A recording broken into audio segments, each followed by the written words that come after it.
네, 안녕하세요. 녹천입니다. 네, 오늘부터 이제 최근에 가장 많이 이슈가 되고 많이 이야기되고 있는 머신러닝에 대해서 영상을 만들어 보려고 합니다.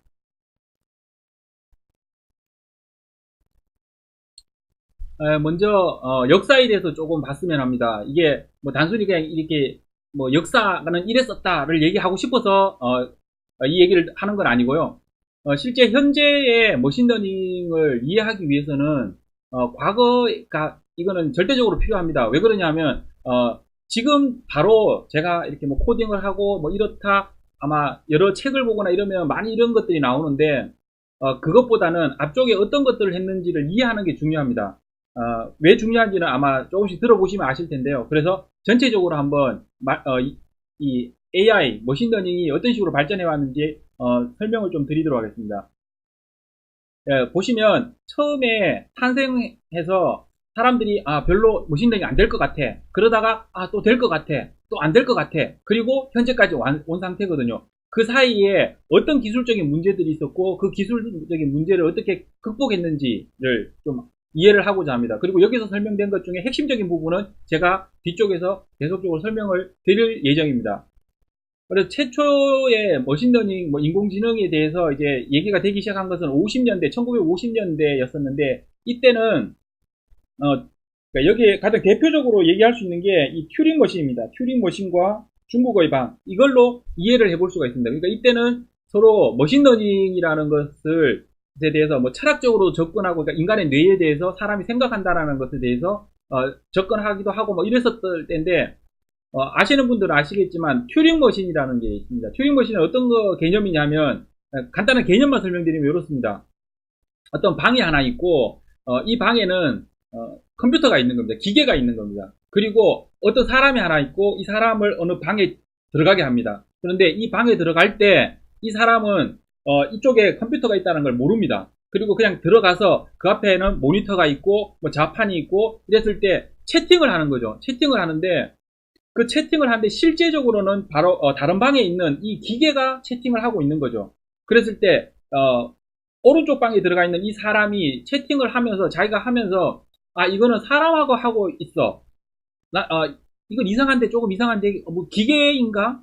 뭐 아니면 조금 다른 사람인가? 우리나라 말을 잘 모르는 사람인가? 이렇게 눈치채지 못할 정도로 이 컴퓨터가 이 사람과 채팅을 할 수 있다면 이 컴퓨터 또는 이 기계는 인공지능을 가지고 있다라고 보는 것이 맞다라는 게 튜링 머신의 개념이라고 보시면 됩니다. 그리고 또 이 시절에 또 이것에 반해서 또 다른 이야기가 하나 있습니다. 중국어 방이라는 게 있는데요. 이 중국어 방의 개념은 뭐냐면 이런 겁니다. 어떤 방이 하나 있습니다. 여기도 방이 하나 있고 여기에는 사람이 들어갑니다. 사람이 들어가고 이 방의 왼쪽에는 예를 들어 이 방에 한국 사람이 들어가는 거죠. 왼쪽에는 한국인이 있고요. 오른쪽에는 중국인이 있는 겁니다. 그리고 이 방 안에 사람은 책을 하나 가지고 있는데 중국어 사전 같은 거죠. 그러니까 딕셔너리는 아니고 그러니까 뭐 생활 문장 사전 이런 것들인 거죠. 그래서 왼쪽에서 한국 사람이 쪽지에다가 한국어로 글을 적습니다. 무슨 문장을 적어서 이 방 안으로 집어넣어주면 이 사람이 이 책을 보고 거기에 이것과 맞는 문장들을 찾아서 거기에 대한 중국어를 찾아냅니다. 그리고 그 중국어로 이 사람이 쪽지에 적습니다. 그리고 방 오른쪽에 있는 사람한테 그 쪽지를 전달을 합니다. 이렇게 했을 때, 이런 시스템이 있었을 때, 이 두 사람은 서로 대화가 되고 있습니다. 그리고 이 사람들은 이 방 안에 뭐가 있는지를 모릅니다. 그러면 이 두 사람은 이 안에 중국어를 할 줄 아는 사람이 있다라고 생각할 수도 있다라는 거죠. 하지만 존설이라는 분은 이런 환경이었을 때 이 중간에 방에 있는 이 사람이 중국어를 할 수 있다라고 말할 수 있냐라는 거죠.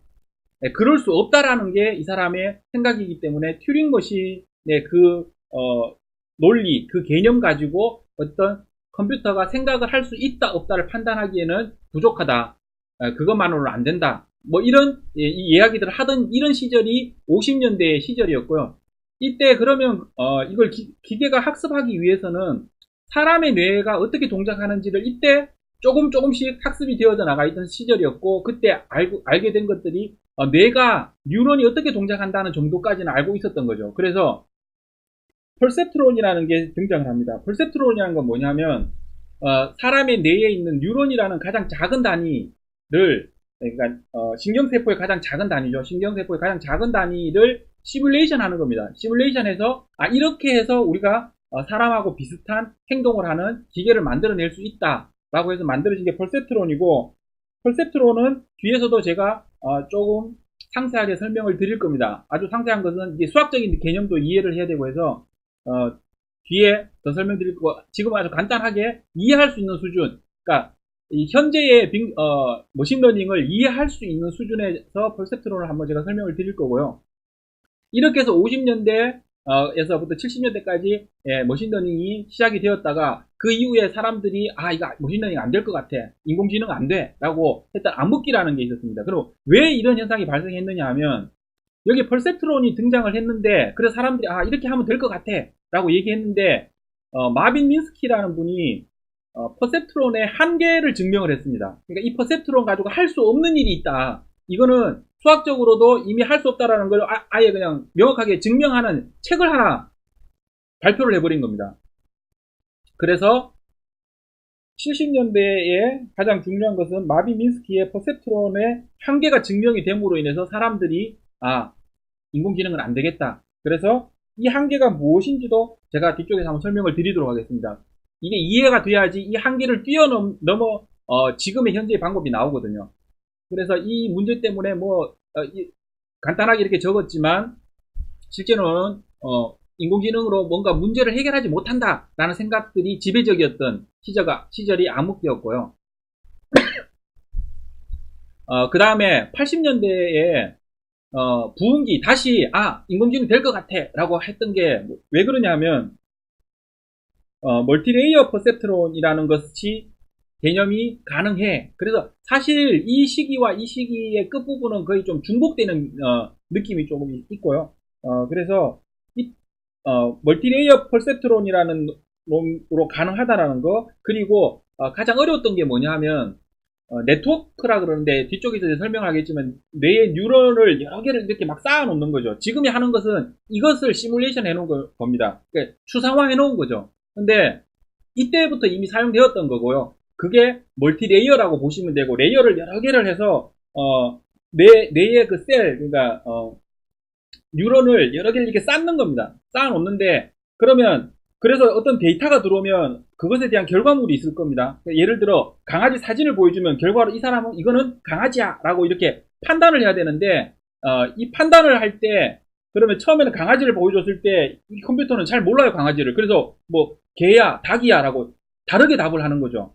이렇게 할 수 있어요. 이건 사람하고 같은 겁니다. 처음에 사람도 어릴 때, 애기들일 때는 모른단 말이죠. 근데 이게 학습이 계속 이루어진다는 건데, 그러면 결과적으로 나오는 이 내용을 그러면 이게 잘못되었어. 그러면 이 잘못된 것은 이 중간에 어떤 과정에서 잘못되었는지를 찾아서 이제 백프로퍼게이션이라고 하는데, 뒤쪽으로 찾아가면서 이것들을 고쳐야 되겠죠. 고쳐야지 학습이 되는 거잖아요. 그래서 이 중간 과정, 이것이 학습입니다.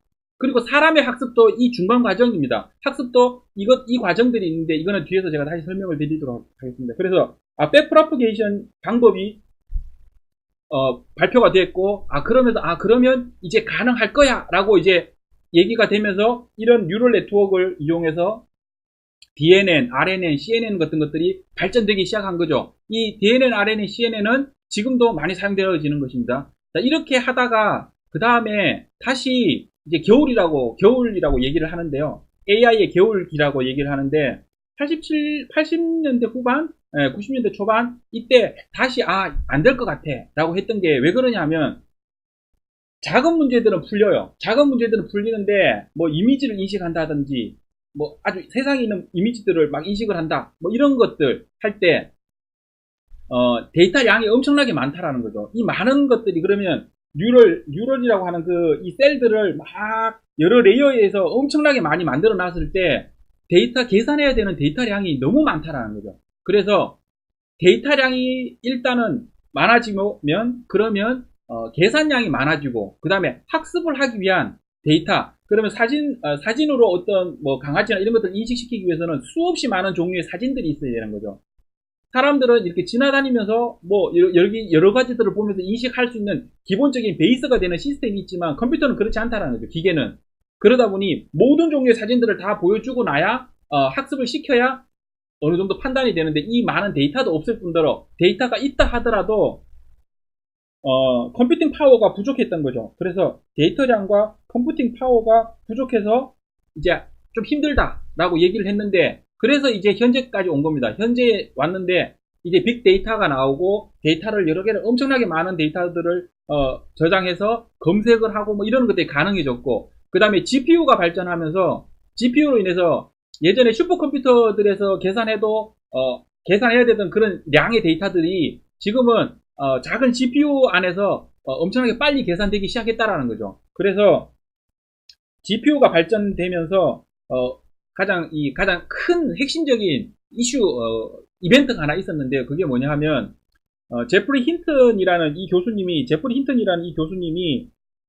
DBN이라는 모델을 가지고 2012년도에 이미지 인식 경연 대회라는 게 있습니다. 유명한 그러니까 그 대회에 나가면 기계를 가지고 나가서 그 대회에서 이미지를 줍니다. 이미지를 주면 그 이미지가 어떤 이미지인지를 학습을 한 다음에 그 다음에 다시 다른 이미지를 줬을 때 그 이미지가 맞는지 안 맞는지를 맞춰보는 그런 대회인데 이 경연 대회에서 일반적으로 그때까지 2012년도 이전까지 대부분 오탑률이 26%였습니다. 그러니까 못 찾는 거죠. 100장의 이미지를 보면 그 중에 26장의 이미지는 틀린 겁니다. 뭐 이것만 해도 대단한 건데 근데 이때는 26%에서 1등, 2등, 이 사람들이 뭐 26%, 26.1%, 26.2% 이게 1등, 2등을 막 우열을 가리고 그러던 시절에 갑자기 에라율이 15%대인 시스템을 가지고 나온 거죠. 이러면서 현재의 머신러닝으로 발전하게 된 것이라고 보시면 됩니다. 그래서 전체적으로 보면 그 전체 그림에서 보면 처음에 머신러닝 썼을 때 인간의 뇌를 시뮬레이션 해야겠다라는 생각으로 퍼셉트론이라는 게 등장을 하게 되고요. 근데 이 퍼셉트론은 문제가 있어. 이 퍼셉트론으로 해결하지 못하는 문제가 있어라고 마빈 민스키라는 분이 퍼셉트론의 한계를 증명을 했고요. 그 이후에 그러면 이 한계를 극복하기 위해서는 멀티레이어의 백프로퍼게이션이라는 게 있으면 돼 라고 얘기를 했고 그 다음에 컴퓨팅 파워가랑 데이터가 부족해서 또 안 될 거야 라고 했다가 이제 빅데이터와 GPU가 발전하면서 나오게 됩니다. 그래서 앞부분에서 일단 가장 핵심 그럼 이러면 전체적인 히스토리를 들어보시면 아마 궁금하신 게 있을 겁니다. 그럼 도대체 퍼셉트론이 뭐며 여기에 문제점이 무엇이며 이것들을 해결했던 것들은 어떻게 해결됐느냐 요 세 가지가 궁금하실 텐데 요 세 가지를 이제 뒤에서 설명드리도록 하겠습니다.